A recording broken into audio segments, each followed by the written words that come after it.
Right now, somewhere in India, a family is booking a flat that hasn't even been built yet. The building is still on paper. The road outside is still under construction. But the price they're paying today is already double what it was just 3 years ago. This is what happens when a city starts booming. And before you buy property in one of these fast-growing cities, there are a few things almost nobody tells you. From the outside, every real estate boom looks exciting. There are cranes everywhere. Huge billboards promise a better lifestyle. Luxury sales offices welcome buyers with coffee, air conditioning, and beautiful scale models. And every salesperson confidently tells you the same thing. This property will be worth much more in 5 years. But behind every booming Indian city, the kind you see all over Instagram with shiny skyscrapers and drone shots, there's another side of the story. A side that never appears in the brochure. Today, we're going to look at that side. Not to scare you away from buying property, but to show you what smart buyers already know before they sign any agreement. Every real estate boom starts quietly. Years before the news channels begin talking about it, the land is usually cheap. Most of it is agricultural land. Very few investors are interested. Many local families have owned this land for generations. Some still farm on it. Others simply keep it because no one has offered a good enough price to sell. Then something changes. Usually, it's not just one event. It could be a new government policy, a proposed highway, a metro line, or even rumors that a large company is planning to set up offices nearby. Slowly, land brokers begin visiting the area. Not big investors. Just local brokers quietly buying small pieces of land and waiting. They know something bigger could happen. This is where everything speeds up. Maybe the government approves a metro project. Maybe a new expressway cuts travel time from 2 hours to just 40 minutes. Maybe a new IT park, industrial zone, or business hub is announced. Whatever the reason, this becomes the spark that changes everything. And once construction actually begins, when people can see roads being built and metro pillars coming up, the market changes completely. Now it no longer feels like a prediction. It feels real. People stop asking, will this happen? Instead, they start asking, how fast should I buy? And that changes the entire buying behavior. This is the stage everyone notices. Property prices that barely moved for years suddenly begin rising quickly. Imagine a piece of land that sold for a few thousand rupees per square foot. Within just 2 or 3 years, it starts selling for several times that amount. Developers also change their strategy. Instead of simple apartment buildings, they start launching luxury projects. Imported marble, infinity pools, clubhouses, sky lounges. Every project claims to be premium. Sales offices appear everywhere. Advertisements call the location India's next investment hotspot.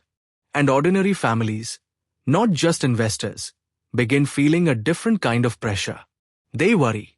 If we don't buy this year, maybe we'll never be able to afford it. That fear is real. But it is also one of the biggest reasons people end up making rushed decisions. During every real estate boom, 4 different groups are active. And each one has a completely different goal. The first group is the original landowners. They finally sell because prices have become too attractive to ignore. The second group is developers. They rush to launch projects before every competitor launches similar towers in the same area. The third group is investors. This includes large investment firms and NRIs. Many of them buy property based on future growth, sometimes without even visiting the site. And finally, there are end users. These are families who actually want to live there. Ironically, they often arrive last. By the time they buy, prices are already much higher, and the biggest gains have already been made by earlier buyers. The most important question is, which group are you? Because your buying strategy should depend on your answer. Sales brochures always show impressive price growth, but there are several important numbers they rarely mention. For example, how many flats have actually been sold to families who will live there? And how many have been bought by investors who are simply waiting to sell later? They rarely talk about vacancy rates. How many completed apartments are actually occupied? How many are still empty? Another important number is project delays. Many projects promise possession on a certain date. But in several booming areas across India, delays of 2, 4, or even 5 years have happened. These numbers are not hidden. Anyone can find them. The problem is that most buyers are so excited about future growth that they never think to ask. Here's what almost nobody tells you during a property presentation. A boom can slow down. Infrastructure projects can get delayed.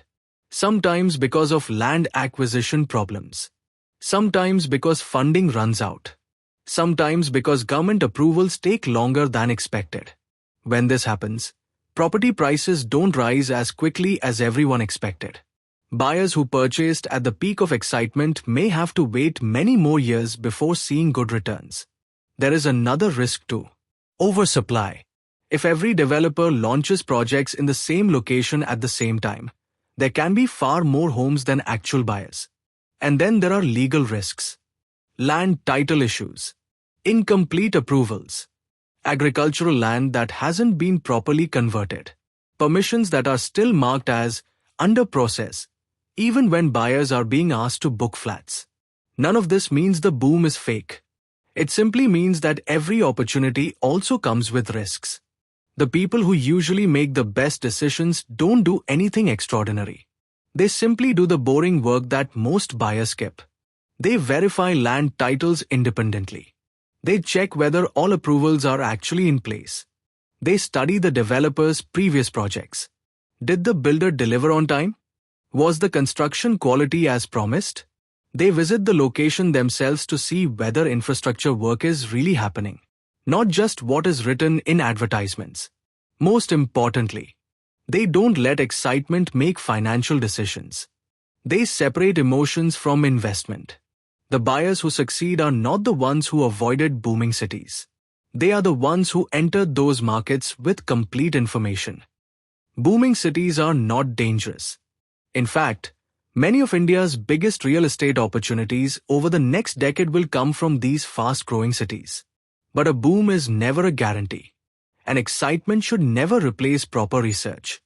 The families who build wealth are not always the fastest buyers. They are the ones who ask the questions that nobody in the sales office wants to answer.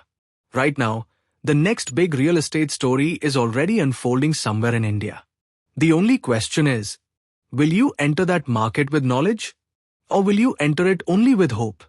If you found this video helpful, subscribe to the channel. And tell us in the comments which city or real estate project you'd like us to break down next.